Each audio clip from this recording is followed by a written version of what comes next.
Mema obi akwa baba obi for GSTV the name still remain of Buffalo back up and so ya da foforo rade dia man ya katremada bodwim a emoje dia free sene manya evangelist Isaac Asare oba ha no say futu sempe nimdie ene ade e be ma wabrabo be konkan die aye ne nsemo ma evangelist mo akwa baba obi for GSTV open your job so na pome erade adom egusu ka kankra because wo de enyanwa na say wo team ne niam a wo de ba no ano de nti na ye jada manto na ma evangelist no evangelist na de na ade wo man answer no mechia obi for tie ni ahwefo nyina yes ye be judge me de so che osoro nyankopon yes ye bredi nti ye da wase osoro boafo erade na motumi so na boa ye yes take your way manifest through us yes na ma ma enya oje ene mo nyam nya oje amen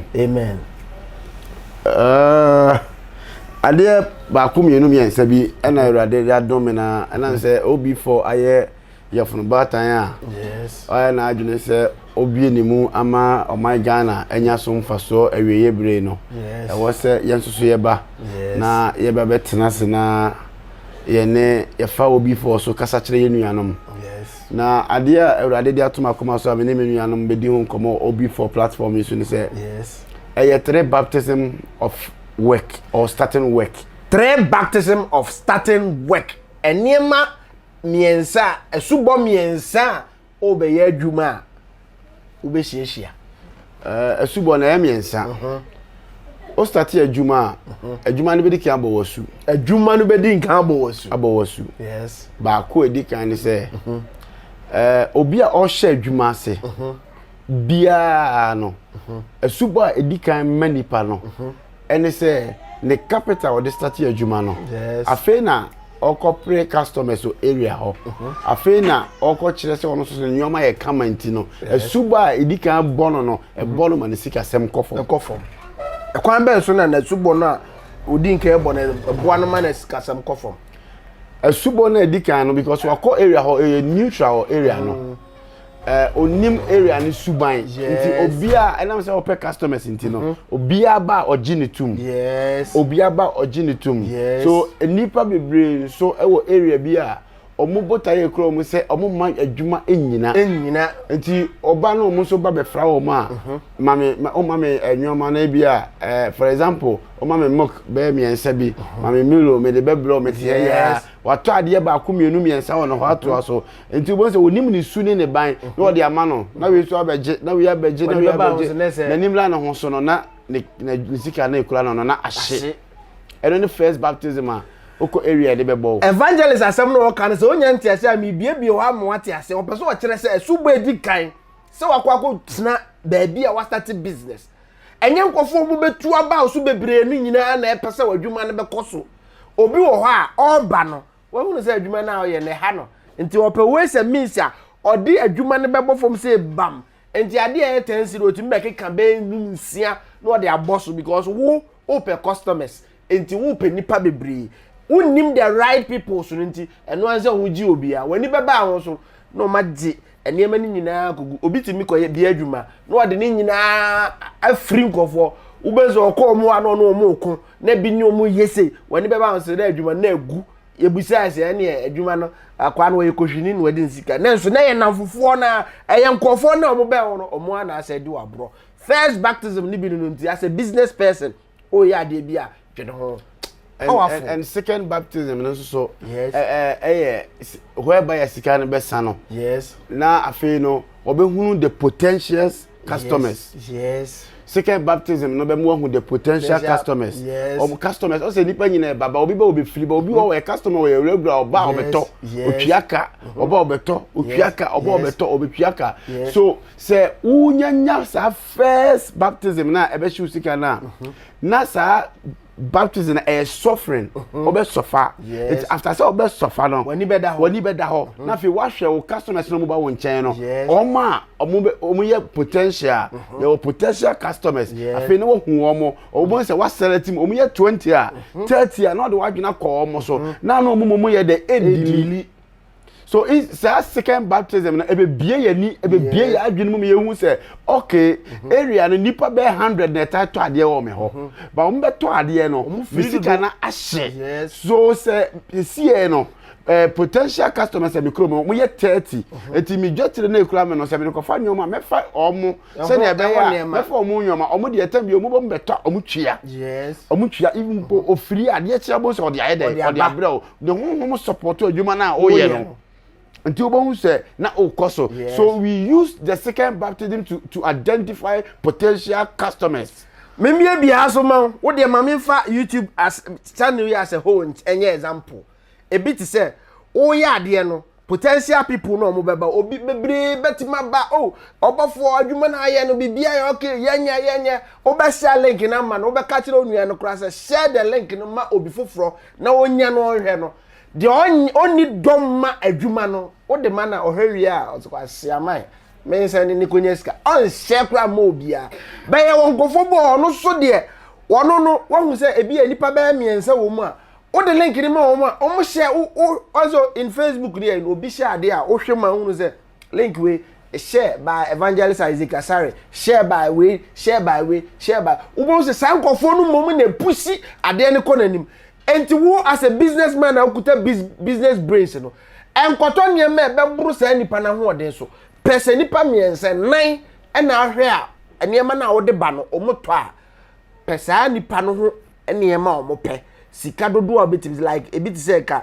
omope niam be 100 a to niam 100 and to 300 na fa so to bi unu 90 min contain when oda ne ma omo nim say enkodo anwure no mdo musika abro na wo de da business na nim na aye ne say oh ma mfa 300 bebre be say because omo mfa ma Evangelist asem ne mu do yie pa.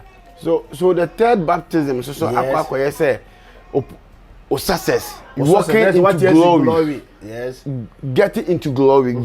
Unya o success. Yes. Walking in a victory. Say when you victory, we are victorious. Yes. So they say because all who potential customers. So when you say no me 10 krampo na, omo do mbeto a e dey bia me nyomo mfa so 2 cedis a. And won timi di save. Enti wo koyi niam na wonim say 2 cedis na wo wi a obenya nti. Obenya. Utimi save. Yes. What you say? Na me nkan see ya atra kwa. Meka ma solution. Say na be ya yenu anam ma bia.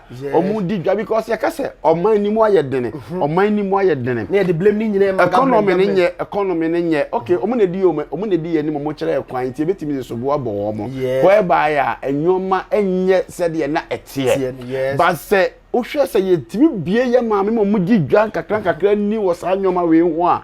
Ebe boa mo so omanhunu kwan be fa so mbe di dwa no manya kakada support as Evangelist as me ntwa no as Ghana ha no business zone a favor man bebre se ne mema no ha because when it come to marketing dwadie ni nema na Ghana ha no marketing ye the more me free o tabletop marketers as a favor man bebre into techniques we or they but or they more or less no 70% come ma 30% come member because so we need a strategy na ukwaje niam bia akwaje ukrusika na akobobosia na dia bro bia 100 million 200 million what the amount no akwaje niam 200 million dia begu ho na bang etwem ubehunu adwane but so follow the Evangelist kai say hwenipa a wo so mo pa wo niam no o ma ho den say niam na 10 million na akwaje 100 million na hwe wo say nipa 10 million e na oto niam 10 million na ato a okọ ebesa to 10 million okọ nkakra woni beba ho so na kuta sika ye ko victory one nkunim die nim third one no obi so the third one is victory one because and on work no potential customers so they say it woni mfaso a unya every day every omo and potential customers na sense omo ye nipanti we can never predict them so bedu maybe no omo ye tan aba ko be film bedu maybe me nu betimi asa be ka ho no minim business woman be o say me Monday to Friday minim me kwa adwuma minim ska menya Saturdays die me kwa minim ska menya na se wo hu ni potential customers say and Monday to Friday die enipa be 10 be ba mo abetwa die be Friday Saturdays die ena ma yie ni niema ni nti enipa be 3 ne ba betoma die enti sa nipa no okodi dwa aba Saturday a onim niema obeto okodi dwa Monday to Friday so aba onim niema obeto but obi wo ha Monday o Saturday o akosisa niam na bebu otwo ye woni emebo e perishable ye kasa perishable ti me pro esei o de sa de beguo na ya meto a esei a absa ye wa woka wow evangelist wasem mu so lack of moral strength yes and so cause those things damages in our life be hono mama lack of moral strength be hono say obi a oya ade nso onye na nso besu ade no nyansa obepe nimdi afiri ade no ho obi how on care about in life on nante na brabom biara enti oni abrabomu ahodene oni abrabomu ahodene bia ode bobra because lack of moral strength na ma papa timi ekofa ekorepu akora ketwa lack of moral strength na ma obitimi ewo yere one na busu ekoka ma otimi kotwempena lack of moral strength na ma adwuma obi wo bia adwuma kama ma ode obi akotena no no omiemi afon so ye be wiawo obewiawo meba honom ba ma yenko sa baptism no so na yenhu so baptism no what you victory zone no I know the discover I know this council ba extend adwuma no yes then na sikaba ma 18 years extend adwuma no ura usua ade free enra yes usua ha evangelist me hu ane mani age because you sua ade usua ade free enra obi wo ha owura business ma mistakes e wo mu no on sua ade free ne dia ne se beto me maboka wasa akoto bibi fufuro wato ntwo sa dia begu no so aboka no wasa akoto you have to sit down moral strength ehunu se ade we na me ikono me wo kokoduro se we amikosom ne beyeye na so obi wa so mu anu aso okoto wate se obi eto emeko eto nti no so akosesa meko abegu bebere uni customers na akoto meko ene adwadifo ma bebere efa omukurumachi yes because of sanyoma we senti wow the reason is okunu niska ba wakobo bosia be 100 million their bread say onfanya adwuma yes adwuma no so onsuya adwuma no ho nimdie enti tem bia no oton nyoma na customers na eba no ena o receive omo eni se edomo tu abegu so eni se ye to na ade ba omu nyina enko no na nisika ashe enti afi wontimi kan che ni kunu se me pese o sama me sika biem because onim se sa na nimbegu ase na afi obi ba na obema na 1500 cedis ya otimi ja na homa no spirit no mo inner strength spiritual strength nti mo mba adwaman bo mo koji loan afi na loan no etiti wo mo no mo dwane na mo so ti no mo nya pressure ebi no maduro no mo chese enti se ye husa baptism we ni yeti ase ni esua de free enra tambia ye nwoma ye bekoso amaye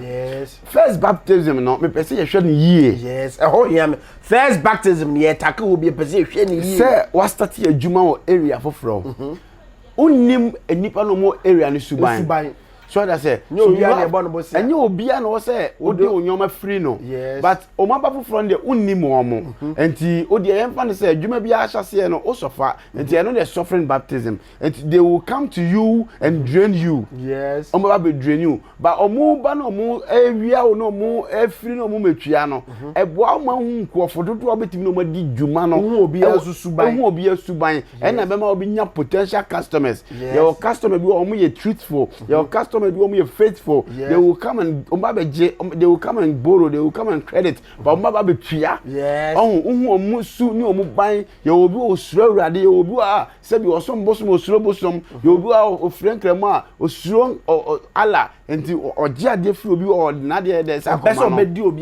obi ade but ye wonkofo bi so a omo nam wiase they take advantage of people yes they omo won ade bi a ye friend no inner strength omo use in a bad way when they get close to you it's easy for them to notice your weakness so when they notice your weakness ni ehunu se wo untimi nkasa ni penim unipa ya wade a enha untimi nka untimi defend wo untimi ya de bia wo ye nyehwefo na omba beje wo nyoma oji a onfesika ne ma oba no de nkomode na eba oba o start peri o sawon samrane na oba beje wo ade o konso o sika ne ma eti wo uni se sabre na wo bo brasa wo wadwuma mo na adwuma no na wo gu no odi de ja mbo myself same way nyina prophecy because wow hem esi wo abrabom esi wo wadwuma esi wo institution ye won kofo bi wo ha oba wo nche no oba no abeje oh fun ya auto mame nto no abe oh we kire nkwa me discard be bro no abeje ko ade achi onim se kire na nka wo se wo de ba o be 3 months unhu no eda wo de be mpu ni mpu obehu from afan sister oh am afan adwa o se onim se wo anya de abetimi attack no onim se wo mre enti da bia no be yusu sa weakness na wo ho no de how sa nipa no oba onte bia very careful enye obia na eda na ye businessman madam fu bi twere gun company was company grows when friends and relatives pay me hu say a matured statement no twere no was company grows when friends and relatives pay enti me call any institution bia madam fu bia dia na se ade no 10 cedi na se or ka se so me dia chaw aya na mempe o de mami hu say madam fu no nti why one moderate ni kakra dia mama eno dey is okay but say kura no hear means obio because say da bia me ban for free a be da work anim wan ko anim the same people come and tell you say why am obra and evangelist am yesua dey enti know the kind of people are omo bound say for business you obebie wonsem abie adane ene bla entoma we so efe we kura so e no asese ni nyina de ama no wani age se auto ni nyina bebuza so say nipa no de beba na on fama o collapse business evangelist what's me no kan e di eye no na edi man bebre memma business people bebre nya obi timi trust obi no opega huge amount of money no de ama no na minua me kwa haba me wo do dane scan ma me kire nkwa mbe no the downfall of the person business no say people started a nipa etimi ayo be 60% of nipa ma they always fall under the thought of people. Yes. The speech of people. Yes. And on the casa e convincing nipa. Yes. And the uncomfortable omo inner strength no more developing no maybe or energy ni is strong. Nti oba wo nchen a o wiki wo hu weak points a o gina so di e de say one kasa wo dache because o the way stepping stone gina so e hu nanim. Yes. But wo na o gina so no onwene wo. Oh me hu bi da nchi. I say enipa say duru ba bi a na say yenam na ko duru ba bi atwene da ye fa so close ko baby pese kwa ye desolation sa etwene no unsa ya na nipa nhyɛ dem butwene no but the twene ni won so ontimi nkɔ nti nipa sa wo ye adwuma wo ye oba wo ye bema wo bia adwuma necessary nkofo ndika bo oblabo ma eno na nyamfom so a general thing for the beginning of everything no nyamfom so you don't know so unnim no ede ya ebebo wosu what you say ebebo wosu unim natural ebebo wosu no we are in the second baptism no and na omo ni ada ho abehu the potential people in your life. That's the first one ne kire second one ni nyansa. Yes. First baptism ne kire second baptism ebie wani ma hu say oye Kristo sum krampo na first baptism yensuom ne yakobo wosu. Yes. And a second baptism ne suffering baptism. Yes. First baptism ne yebo wosu a business ne ye physical thing na ye di kan de sa suffering na di kan no. Kristo sum no yebo wosu o physical na e look like a suffering because you do know so mu wie no once obebo wasu no uja upem oboni nyina uja ansa ne abo wasu oboni ne so na ma income the income na emma bi so you ho be kire wo nyama kakra mu ansa na sa second baptism o Kristo sum na ko fire baptism and then you grow in the spirit. Yes. So what you say and the third baptism no be mo ba be the son of God nyame ba be tena wo mu afi na wa hunu ne ye ne enye so sa nyoma we say na ye di wura adwuma mu no baptism no say ubo enye adwuma nko a asofo okore koso yes wa asofo mu nsori mo a young pastor bi a break through awurade adom no bie auditorium and we hunu say the sofo bi wo hono ma obefa no no na o panyini chen no aba be program o na asore sa nipa no oba wa bie asore ne foforo no o senior fo bi hono ma meka na bible ohwe kyero no ma onyankopon soma odifo bi se nkokro bi se nkoya de okọ betelam koya de ma no okoye no awurade de nsem bi kan so okọ amendidi menye se besene ko oyese ya se ne beto ba okoduru ye no na odifo panyini bi ma ewo ho omko kan ansenche ni na nwade awurade afa young prophet ne so aye ema odifo panyini no eye ne ya na ko se wono wontimi anye e ma wo chesi no ma de awurade ka se no wanye no ma ne be ye e ma odi fo na nkoturu fie okowuye what you say it is sanyo ma na e koso ye onkofo bi when they see your when they hear your victory they plan to destroy it omuhu success they plan to destroy you and the pastors ni bi omu ye young pastors so a omo sha sa meti mi da fa konya we so to omufo okofa senior pastor ba so all the senior pastor ba enya o members na nim na be papa no at the moment waba wa so dem obe program there he is under the authority of that house so portray no say or your father e wo ho mo papa na o members na no omu nyina adwene be call so ade we na yesofo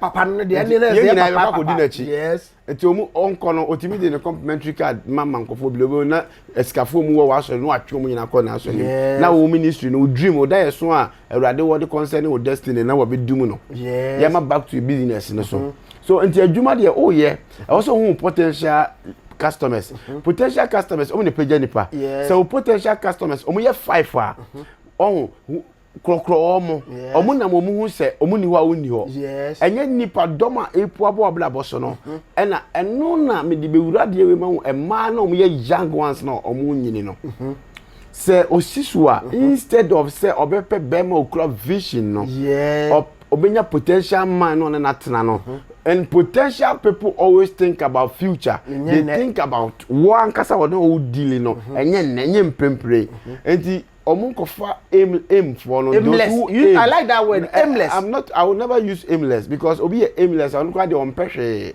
ontu anam obia by obi o aim ade bia no for temporary what they say obi aim bibia for temporary me aim ni say me pese me nyi oba we ne da what you say iPhone ko beto de ama e de ama no be de ono no wo vision so person wale no wo ma ono no person no wo ma yes one yes ade sa potential customers no omo vision omo kura no kodwa so say omo say enyoma bi aba na niji otime ka cho say ya fa sa nyoma we bi yes those are the potential customers wow they say na o kan modu wo be say client bi aba ho beto nema oni odidi nkomo wi ya na obi say o belt oh yeah for belt ka ho aha yes we belt pa madam fu bi kura ono so to belt ndi fa belt ka transfer ka business na be ye say ni pa de ahwe because omo na ye the potential client obetima aboa enye obi a bibia be ko bibia no asesa de ko o ma biu this o chesi na bi kura de edua buru nyina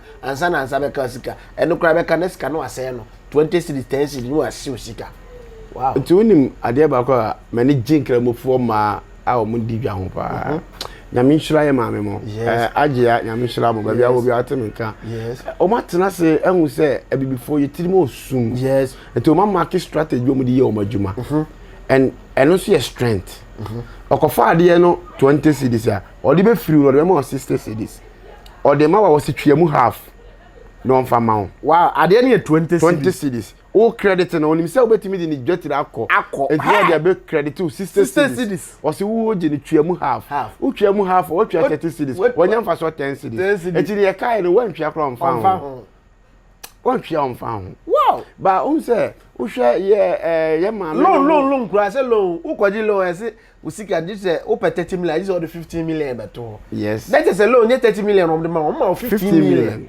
o de usika na akoka ho o de usika na akoka ho ba ya na enim enti na me che say e be ma solution yes so sometimes you unkofo bi wa obe credit wa de na say won ka potential customers no wa wo kwanya obe fa so ni be delay e bi na me kan ye no sa de na 10 cedis ya hopefully no fama no e bi a 20 cedis na won twia mu 12 cedis na aka che say wonya 8 cedis na fabra enti wo hu say afei no oba won nchen a okobusa de ne bonu hu no oba na discover ba beto what you say one kasa nchire no one did not one na anko but with your attitude what commanding am on so be potential leaders no because when say 80 no say betua no ni tua ne ya because ade 10 cedi me ko free no ye dem am 20 cedis me tua 12 cedi abranka me ko pay 10 cedi a ka me tua da e dem am fa 10 cedi na me ntoma ade nko and now no afa de wadwuma na wo ye no e be koso na aye from ye ne evangelist Isaac Asare na twetwe nkoma na yesua de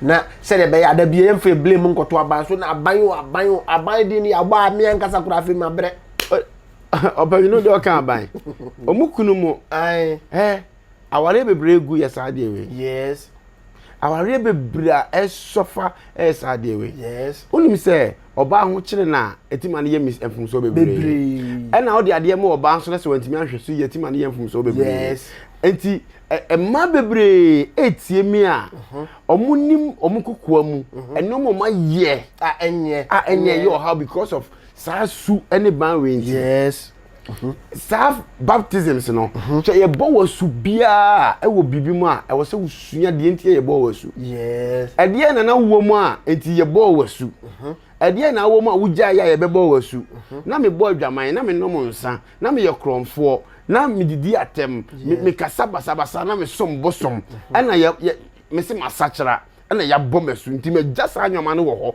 na ma be different place me ba be sua adefo from na mom me de ye me gya no wo no mu nim adesua de na eye mabrabo na ye nsakra na se me we kwa na ye me say na me nko ho bio me fa sa de ne nko me next step eti won se man fa nko a afi mabrabo be sesa yes what you say and don't forget say wono mo nsa na se wo gya nsa no ma o ma na no mo no mo so me ka se wo ye dwe oh ya ma so ade na de nsanye bone enti obe ka chese sister we o kire no ho o start say some fanyo man mfiri o mo a who potential leaders customers no now start say some fanyo man mfiri o mo aboka na they will start talking about you sister we kura onye collect sister we kura onye say sister we kura the normal board den oboa obe free a wan fan don't pay attention to that words yes what you say but you focus on the way evangelist asem no kan me biebie ma mo ate ase opeso o kire se wo ton ade no udu potential clients na wo hu se wem na be ye adwuma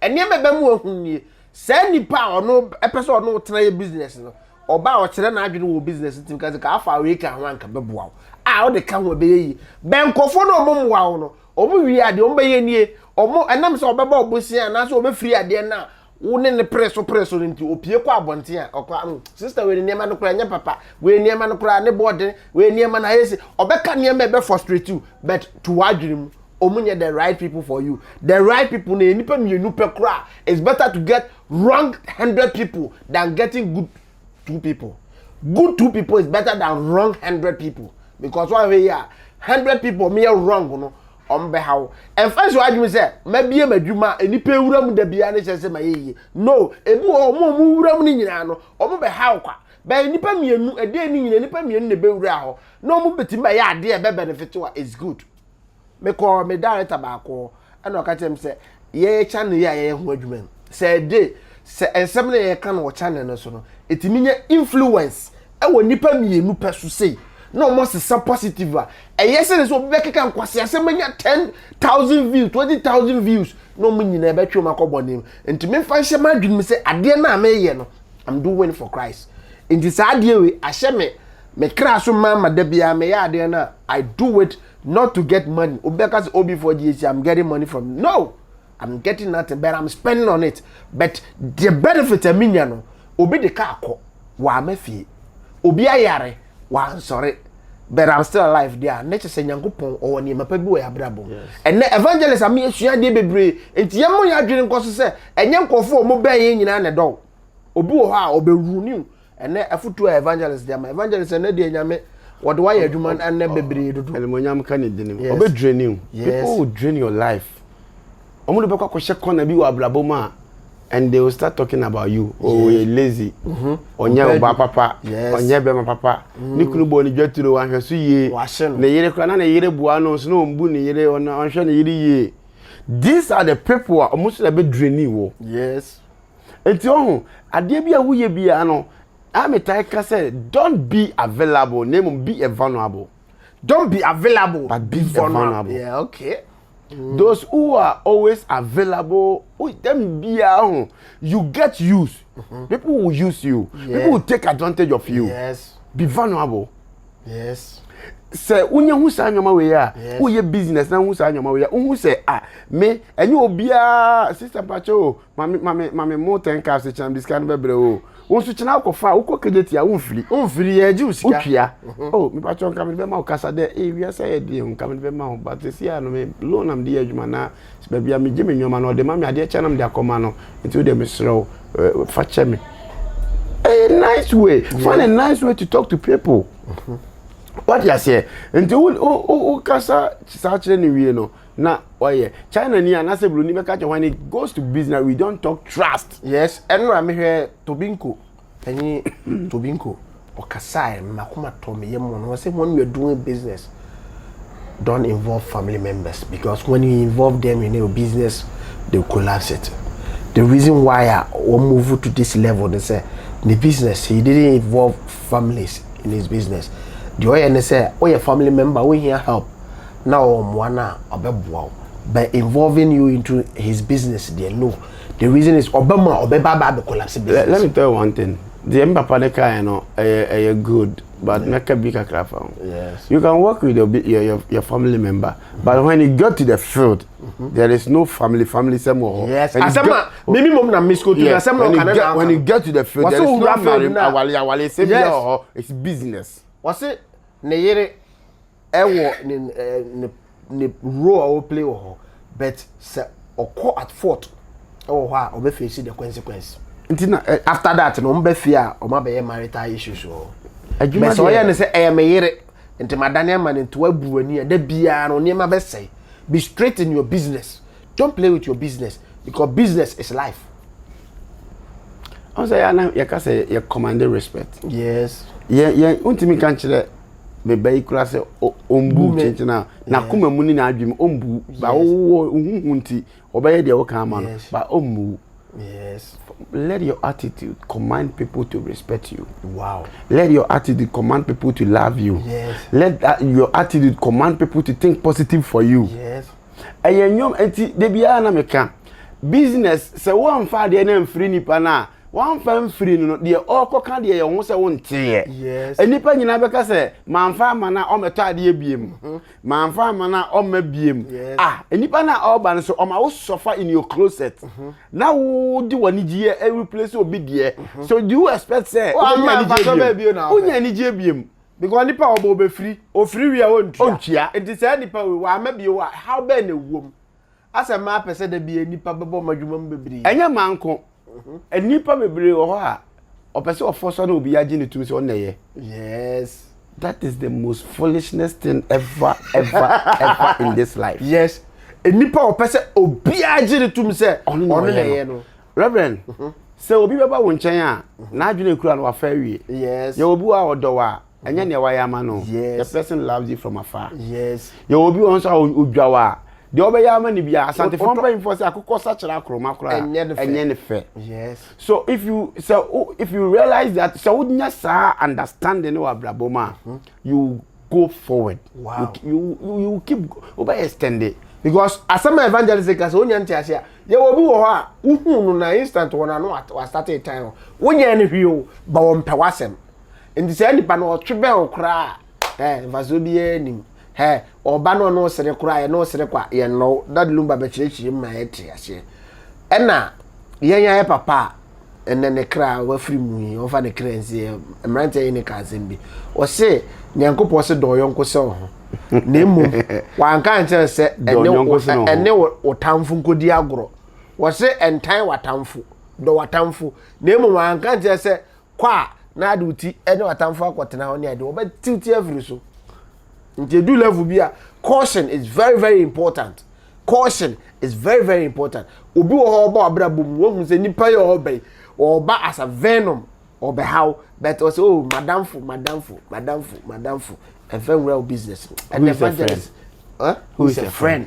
A friend is a person who always come to your obi oba abrabom mame kan me twi adamfo no obi a waba abrabom say obe add value and I say obe drain you obe disvalue baby awugina no ode obe toa so and I say ode obe hwe form nti yakasa adamfo you be a man the kwan ba oblabom say omla meboa ana omla mesel one on the side of adamfo explanation or dem adamfo any say obi a o man ho kwan say omra wa brabom nema mienu ida say obo brabom no obepeja wakosoro ankosoro so dey automatically beba form. Yes.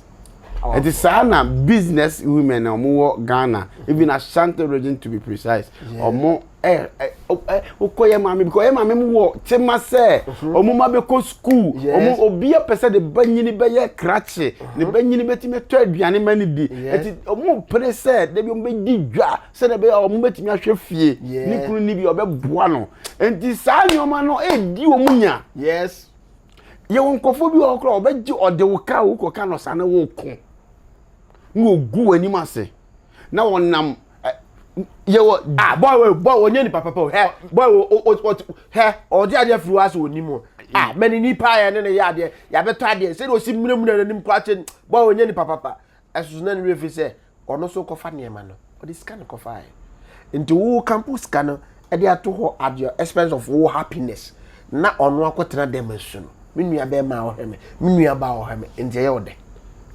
adjunti ni bi wonye bi was remember your first love yes on say obi e per capita onyeska odisie yes se na be ya obenya bi aka ho no watumpon no watimi da ko establish adwuma so okai ne Canada no so aja say because okai say Canada no kon afa so nya capital bi store na eto Canada ye taxi na ebi e company na o kai sa Canada na o isi sa Canada no say unyeska de bi besie obetoto onyoma yie se de be ya nkofo me fa osika no e die nti na na fofote ana no ma mete na o per capita no mo ho kire o na wan fesika na mo ani ba person so be somebody in future e to discuss see here it is all be adwuma na wi a that mindset of I want to become somebody in future no don't forget about that mindset yes so you say adwene ni free one ma obenya kwa be draining you say adwene ni free wa yi bambo free wadwuma no ho you say adwene ni free one ma me fa say wo bie open out so obi amra me dey emla ma me wi obi wa bie adwuma na adwuma no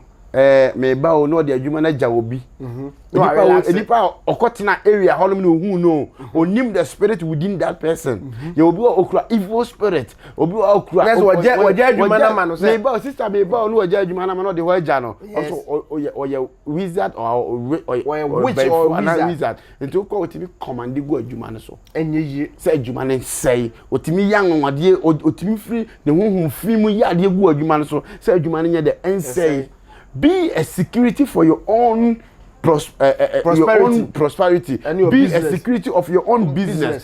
Be a security of your own extension. Yes. What you say? And then people be names are there. Yes. Me say for instance, I'm very cautious. Obi as I call do adwene papa adwene boy. Me that type na me dwene say because electricity wires na wo negative and you positive. When you positive, no any negative na light na ma. And you need all this angle to know who the true person are. And what's what they can hear about. I misquote. I'm conforming to this. I just saw Jenny Papa, Jenny Papa, Jenny Papa, Jenny Bambo. Yes, Jenny Papa, Jenny Bambo. I want you to put it that way. Say, me Jenny Papa, my Jenny Bambo. The Bambo, and I found Boneno. Yes. Because bon, person be obedient to me mongrel. Yes. You are just protecting yourself. God bless you. God bless you. You are not. Jenny Papa, Jenny Bambo. You are not just saying and you are the Bambo no on say electricity negative no yes Bambo e jina ho ma bibi e jina ho ma Bambo stand for something because senu ni ho lightning so enye bone e jina ho ma Bambo because kani abade a e dey enti kani abade bone na eba yes e jina ho ma Bambo enti odwene papa no adwene Bambo wow enti ya misko to a7 na odwene papa adwene bone wi asefo kasa odwene papa adwene Bambo wow and you adi once that yes enu ntina ono oyerete ba ablante bi hu ablante ne se ablante ne suban ne kasa anye enti mpese one me yere be ye free no enye se o dwene bone o si kwan yes usi kwan so all impact say suban ne what you say adenti na me mfa me code me mobile money code e ma obofo na me mfa me phone so nka me number oni me number ti bi me code ma na adenti na me ye code me si kwan se ne obi ti wi ame enye bone enti na me de ye code so obi njimi wi what you say yes enti say ya kasa odwene papa me odwene papa odwene Bambo yes odwene papa odwene Bambo enti wa wo ye adwuma wa start ye adwuma adwuma no akofom o start ye na area no onimo musuban o mafa kwan bi so abetoto nyoma wo ho a adwuma na kofom now do you know why I get all this experience from my wife wow I just want to dem am you unya free no me nya free my wife ho the business now all year the business are all year always be an necessary form wow but as what mama nipa ye wo nipa bi so wa o ma ne ho kwa ma ye ntu nefu one person, she is my wife. I love her. I adore her. But sometimes we need to rebuke them for them to learn. Yes. Also, obi wa person mistake in emra ansa na waka. Obi wa me hu nkofo bebre wa opese ade ne enfonso ne mra wie. Me chia me boss ba ko be miss. Me ko no ko ye idi. Me ko no boss hwe me yi no say adenti na wo twen ya ma problem ne ba wie ye ansa na wo ba. Problem ne started say abubo bank ketenkete no. At that time no senka wo approach. But obi wa twen ya ma problem ne be sise gin ansa na me eradia na me hu obro so ma manya ba bi kakra ba me yere adwuma kakra. The mindset I did be a human is a me yenya me adwuma se ne be ono so betimi aboa me. Enti e koduru ono ne yina yo ba bi faako. Ba me se no emwa wo se me firi ona oba no nko an ye adwuma no se ne be ya me so betimi akọ bibi kakra na me so na be support no yina aboa ye ho. Yes. So me firi o kakra no oyo obi a o tema se ne na wo ka no. Yes. Enti nkofo yisu the tema na wo no e de bo wura adwuma no e say ekofom na ye peska wuram na ekofom ekoya koduru ba bi ma me ka se o de nyoma na free o se o mfan free so me to na medwuna won awurade ma me sai nim die awurade ma me sai nim die dia me ntina se me de be ba ma da sanya because enye ono kwa na face sa challenges. Yes. Ye nkofo bi mu face sa challenges. Yes. What you say? So before say adwuma na betimi abe victory ama ono adwuma na timu no. Yes. I was say unya the birth of suffering. Na unya the birth of getting potential customers.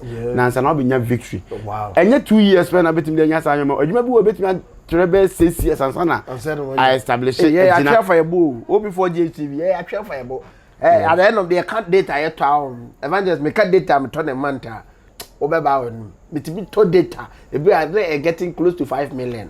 Me name you about could come me say me nko a was about for me to 5.2 a month. E bo okura so na asa. 400 gig. 400 gig MTN for broadband 400 gig. 1 month 5.2 neko. So still we are pushing. But say edru baby na say unya baptism na. Yes. The baptism of victory na do baby ayeska. Yes. Because one say the more now o suffer now sheshe nyoma no with persistency, perseverance, yes, so consistency. One say na afede what me sheshe nyoma ye na or put things in place now ko wanim.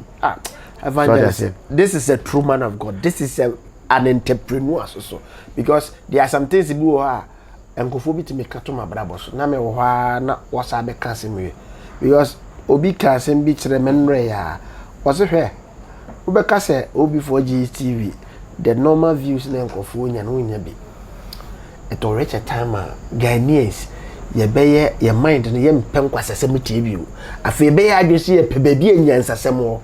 Nyansasem so wo he obi for GTV nti enya afi de obi nhwe de be kwakọ gina ba bi a we ni we obi ni obi enya beef no ho no mokoko be hwe de ma ye treat na ye treat ade be boa oman ni nyina no se obi ye business a ne sense form untie we na be kwakọ tie be America say me the okay America in this way so yes on say akoto se kromu ha e bia omo nyina ton jollof Enti won so wo ko as a neutral person. Won so ko ton jollof a obe bre. Enti wo ko a ebia betimi so akoye amamu anaga beans. Wo ko ya beginning no enkoyi but omo so be gi utuma be neutral person. O de ma me nyisi ni say se Ghana e Nigeria for bebre wa ha. Enti Nigeria for best food e eba. Enti wo be say o ye aduane a na be say o ye different from nipa betimi asunya eba ye. Now so why Nigerian dishes joint. Nigeria for nyina hu se waduane ne da o me free achichira ba be musu kro maduane enti now so wo get iska wo nya sika free enti nya de nipa nyina ye o mu tumpo na o se won so ko ye bi but also so you come up with your own style, your own ideology, what you say to make money. Now so baba be ye we unique in your own way, your own what you say also so baba be master to say obi oye Toyota also create be the fabulous system in him it be na obi for air no enipa nyina na omudi e woroto enipa nyina de omudi e dipo no sem but you are here to educate people, to let people know that there is a Christ. Mu se abrabona about one nyoma ya be hwiase so they say you tumpa ifofo you tu ahemfofo you tu nkurafo with this the same channel and as anyoma power nyina fi so na Ewrade nshira ebedu etam o kama what is yedie? What is before or turn to TV station? Oh, God bless you. Yes. God bless you. Agenda. Yeah, our prophecy. Yes. Yeah, I just say we will fight for it. But one thing is say, any promise of God concerning your life, yes, without a strategy that based on the God plan concerning your life, it can never be fulfilled. Yes. So we are the bian one planet. Now I saw them suffer so much. Without the passport. No about betrayal. On pre passport e chira kwa wada automatically breach no nko. O betra ba ka so for your trofo. But ade bi e bebe bia no you fight for it. Inte me obi be ka say ase matiada me wa chiri but plans na e wo corner. O wura ha on say enema bu ha na e de gugu dem ti da be wura studio say ye be wura ba bi say TV ni ni no ye wo enema ni na yeah. Yes, that is all before GSTV because once anyone getting ha, you need this, you need this, you need this. And tell me the two so evangelist and wabe tuefu, wabe yi aten wabe bu aten, obe yi aten. And yema bebre wa ye nyina at fault, including me and me no so tie ani bi no. Ye bu ya nigu opportunity me ankasa opportunity bi timi beto me na so a na was enka me timi grab that opportunity at the becken corner nka at that time me relax. Me chia me ni adeken dan. Or started or sorry I'm real for they can show me America or ba me on a friend is immense on ba me one more camera is have a camera that down baby and yet Imano high tension or Monaco abrasa fam camera or me say the time person camera this is the camera nini this is the camera they can done about me was sramia or the me for camera no they can hear me or vested. Or guys, a media me for camera on immense in the buy. Me for camera and mom. No move for chat video. I have phone or mobile phone. Okay. No move for chat video for programs. Now, omode yeah. Me un masan catch him say YouTube. Sika send a meeting there, bro. Yeah, at that time we are seeing big money. Yeah, who is say we peanut. We what are we doing with this peanut? Me there any business, but nah. See them, they are living luxuriously. They are making life. That's the opportunity. The mindset of yours was aim. Now aim. Yes, my aim say I want to be higher na metra. Yes, me yeah man. To comfortable zone. Yeah, because that time no. Oh, what you come back? Oh, come back. Be about 5,000, 2,000, 3,000. Wouldn't say another week, but I would say I could you. And why do I have to waste my time sitting down doing this and that? But with God's time no. Until you do level a minute or no, don't sit down waiting for opportunity to come. Go and face life. Na opportunity ne grab be. A do level via grab opportunity be. And trust can just make them no. Maybe you to be a problem no. Or share level now no adwuma dey me kwa mesere me. Menye As a nipa problem. I never could say a baby for Anka Ghana for Ankasano. And I say nipa baby we are seeing Munsia there. Yes. At this year, yes, of a book I can David. Reverend, your book knowledge. Yes. And your spiritual knowledge. Yes. Spiritual knowledge in a man will be a one school crowd. It me a year in the petitry. Yes. Yes. Sɛ o start adwuma no fofo na sɛ kɔ foma ubehunu abemo hunu mo boa mo adwuma ne gina yes so what you say yes na what me as take it to those people yes na also so what me I encourage you say na be adwuma no wetimi apeja na de wakoduru nkunimdie mu na wo de oni to nipa dom a atwa ahia na obia eba na sɛ unya mfaso mfiri omo so a unya mfaso firi kakra bi so yes say unya mfaso firi nipa dom so na odwetire de bia obenya problem enti awrade enhira wo sɛ wotie na be ni sa befa konya we say so achia mbapa Reverend Kofi Owusu Elvis na machia House of Faith ebusuane obi 40 for nyahwefo nyina wow. God God bless you and evangelist Isaac Asare na di nkomo no and ye sua de bebre ye hunu ade say e wo say you look down upon anything be ye bia ade bi ye bia me ni na ho yem for business in tonchen yem for friends so tonchen we should be mindful of our business because obu ha ye de adwumadi agoro at the end of the day the same people will laugh at you. God bless you and stay blessed. That's the number sat yanka e din na your before back up. Bye bye.